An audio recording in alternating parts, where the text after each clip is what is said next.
देश न्यूज में आपका स्वागत है। मैं हूं आपका साथ धर्मिष्ठा और आप देख रहे हैं हमारा खास कार्यक्रम चक्कर राजनीति का। और चक्कर राजनीति का में हम आज बात करेंगे छिंदवाड़ा जिले के अमरवाड़ा विधानसभा सीट की, क्योंकि इस सीट पर 10 जुलाई को विधानसभा उपचुनाव होने हैं। दरअसल लोकसभा चुनाव में बम्पर जीत के बाद अब मध्य प्रदेश के मुख्यमंत्री मोहन यादव की परीक्षा अमरवाड़ा में है। वहीं कांग्रेस के लिए यह चुनाव किसी अग्नि परीक्षा से कम नजर नहीं आता है। उपचुनाव को लेकर सियासत गर्म होने लगी है और मध्य प्रदेश के पूर्व मुख्यमंत्री कमलनाथ के गढ़ छिंदवाड़ा की अमरवाड़ा विधानसभा सीट भाजपा और कांग्रेस के लिए प्रतिष्ठा पर दांव बनी हुई है।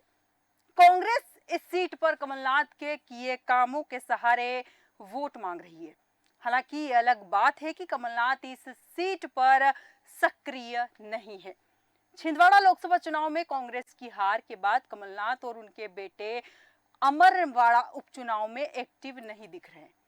कांग्रेस की कमान खुद प्रदेश अध्यक्ष जीतू पटवारी ने अपने हाथों में ले रखी है और जीतू पटवारी ने यहाँ कई जनसभाएं और रैलियां की है। जीतू पटवारी अपनी जनसभा में कमलनाथ के द्वारा किए गए कामों को गिना रहे हैं, वहीं दल बदल को भी मुद्दा बना रहे हैं।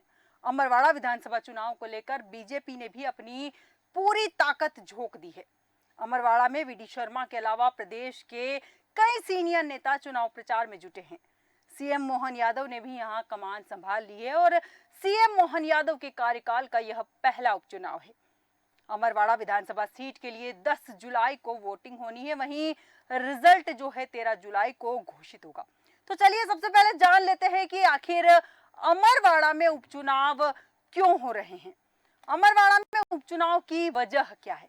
2023 के विधानसभा चुनाव में कांग्रेस के कमलेश शाह अमरवाड़ा से चुनाव जीते।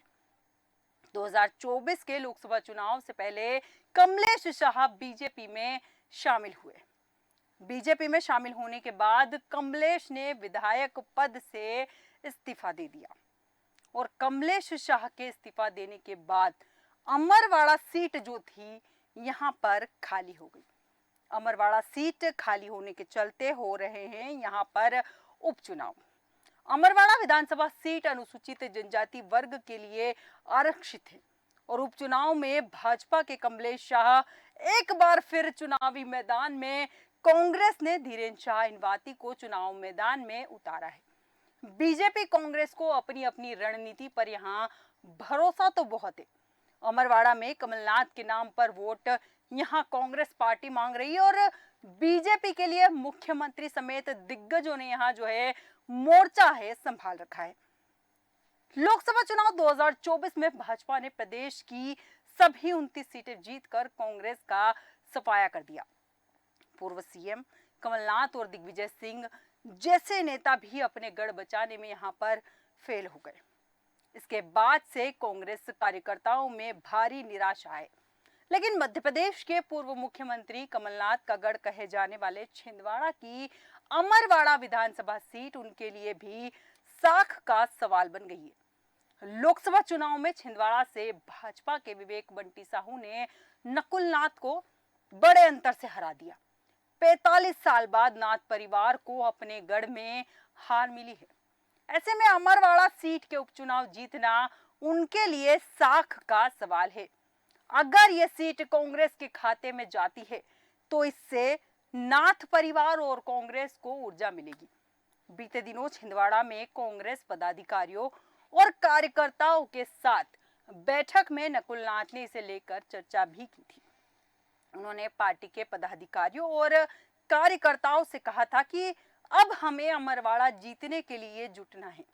बता दें कि पिछले 3 चुनाव से अमरवाड़ा सीट से कमलेश शाह कांग्रेस के टिकट पर जीतकर विधायक बन रहे थे, लेकिन बीते 29 मार्च को शाह कांग्रेस से इस्तीफा देकर भाजपा में शामिल हो गए। इसके बाद से साफ हो गया था कि भाजपा उपचुनाव में शाह को ही प्रत्याशी बनाएगी और अमरवाड़ा सीट आदिवासी वर्ग के लिए रिजर्व है। इसे शाह परिवार का गढ़ भी माना जाता है।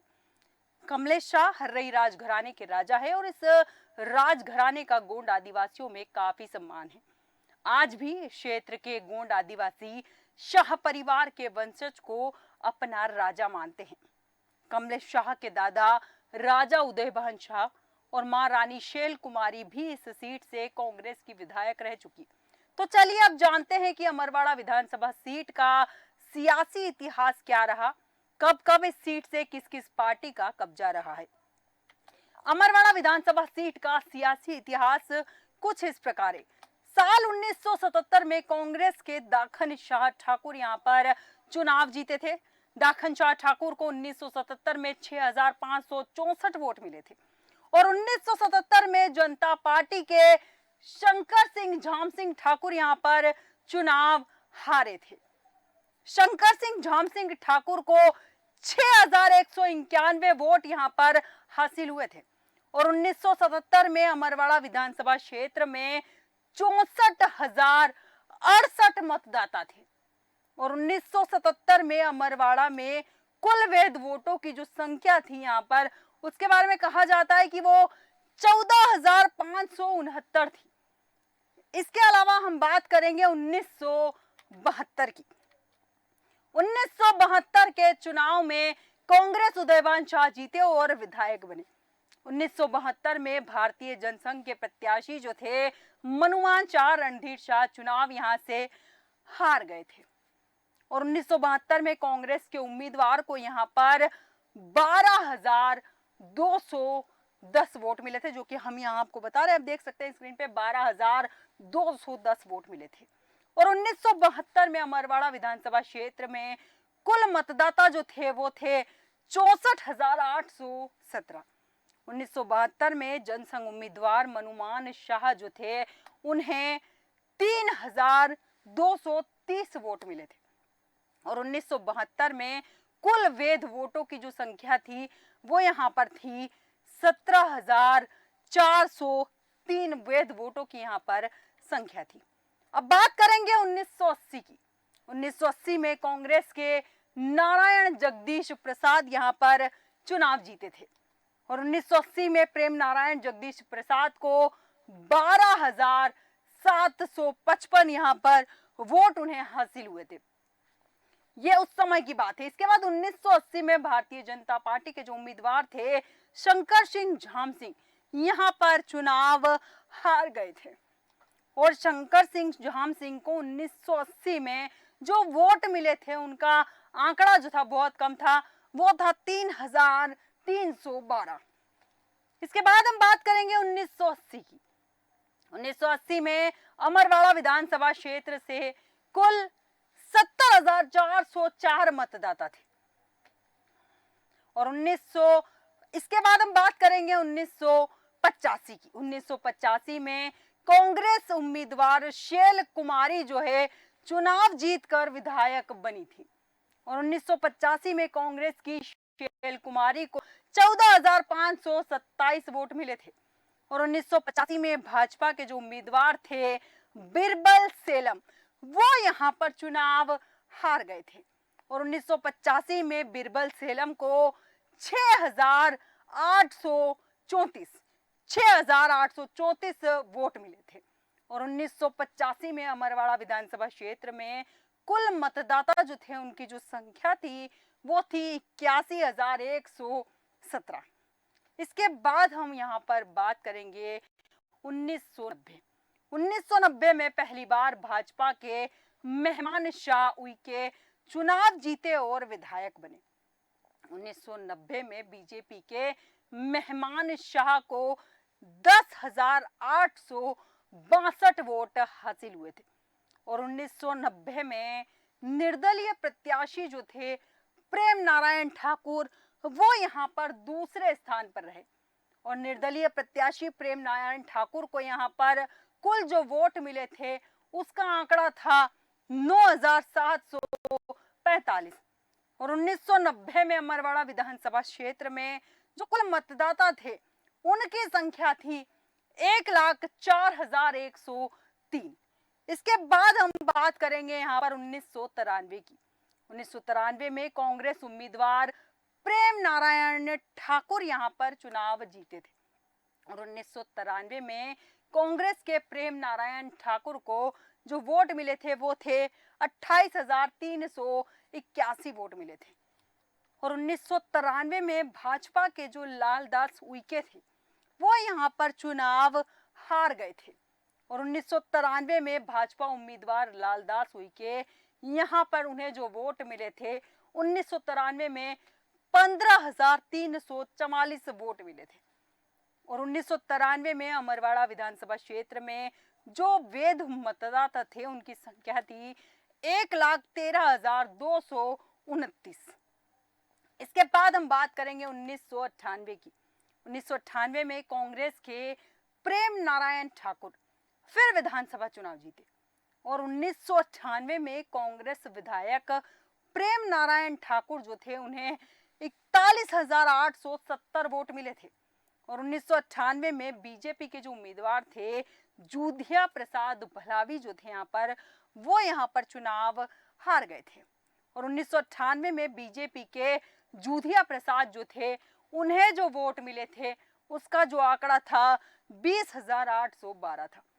और 1998 में अमरवाड़ा विधानसभा क्षेत्र में कुल जो मतदाता हैं उनकी जो संख्या यहाँ पर है वो थी 1,21,514। इसके बाद हम बात करेंगे 2003 की। 2003 में पहली बार गोंडवाना गणतंत्र पार्टी के उम्मीदवार मनमोहन चाबट्टी यहाँ पर चुनाव जीते।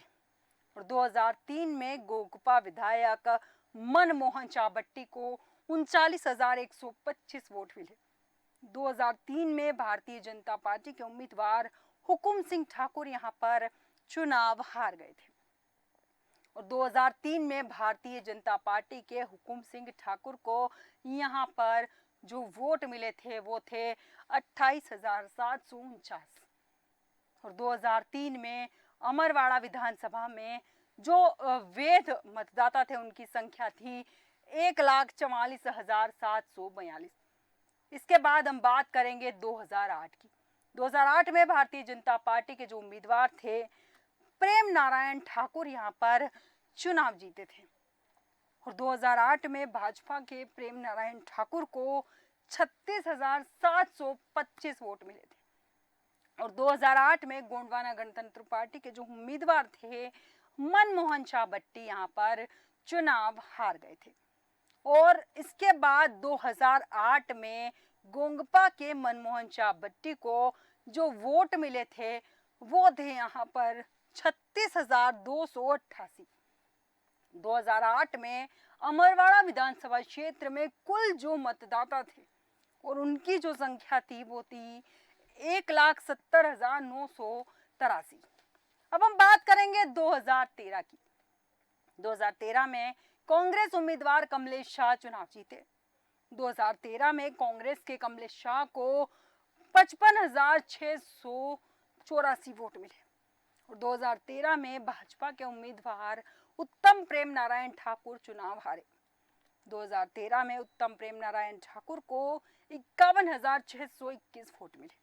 और 2013 में अमरवाड़ा विधानसभा क्षेत्र में कुल जो मतदाता थे उनकी संख्या थी 2,16,153। यहाँ पर उसकी संख्या थी। इसके अलावा यहाँ पर अगर हम बात करें 2018 की, अब बात करेंगे 2018 की। 2018 में कांग्रेस के जो उम्मीदवार थे कमलेश प्रताप शाह। 2018 की हम यहाँ बात करें 2018 में जो उम्मीदवार थे कमलेश प्रताप शाह फिर से चुनाव जीते। और इसके बाद 2018 में कांग्रेस के कमलेश शाह प्रताप को 71,662 वोट मिले।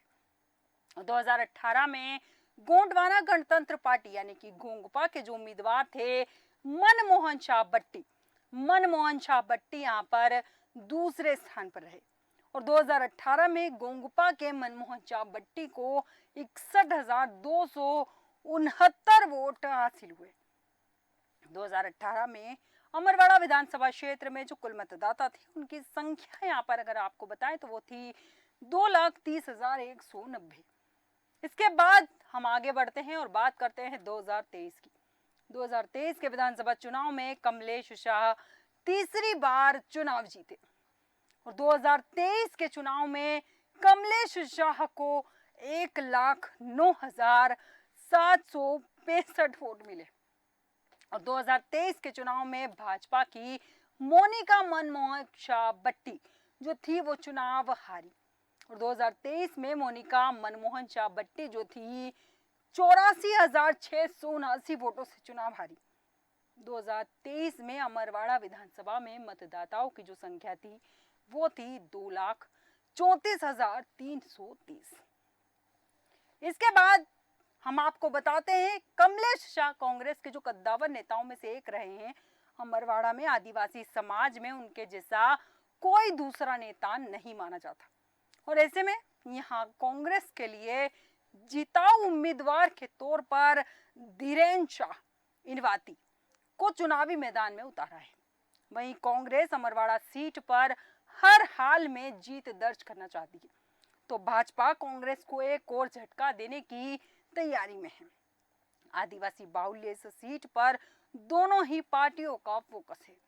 हालांकि भाजपा कई मायनों में आगे नजर आ रही है। पहला ये कि उसने अपने उम्मीदवार के तौर पर कमलेश शाह को ही मैदान में उतारा है और दूसरा ये कि हाल ही में भाजपा के विवेक बंटी साहू ने छिंदवाड़ा लोकसभा सीट पर नकुल नाथ को बड़े अंतर से हराया है।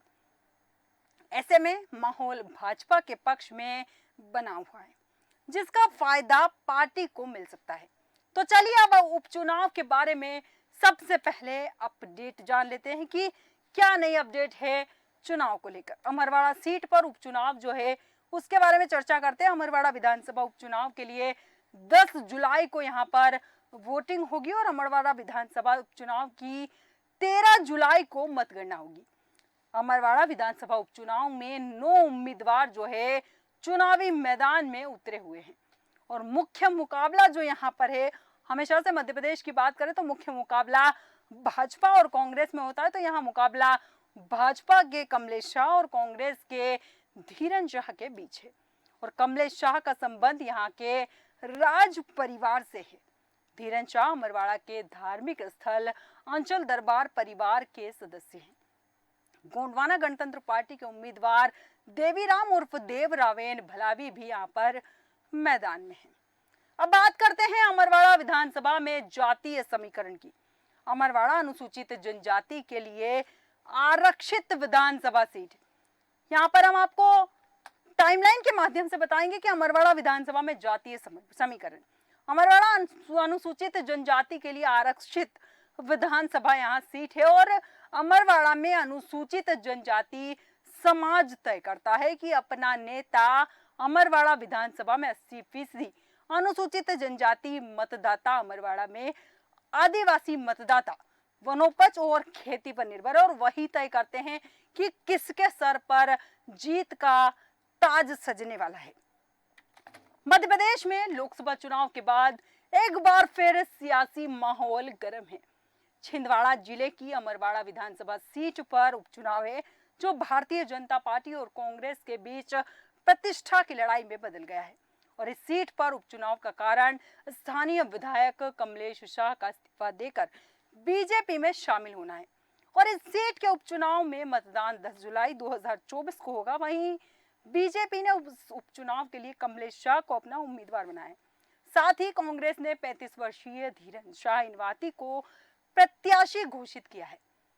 धीरेन्द्र शाह गोंड आदिवासी समाज की आस्था के महत्वपूर्ण केंद्र आंचलकुंड धाम के तीसरी पीढ़ी के संत सुखराम दास के बेटे हैं और धीरेन्द्र शाह ने जिला सहकारी समिति में सेल्समैन के पद से इस्तीफा देकर कांग्रेस की टिकट पर चुनाव लड़ने का फैसला किया है।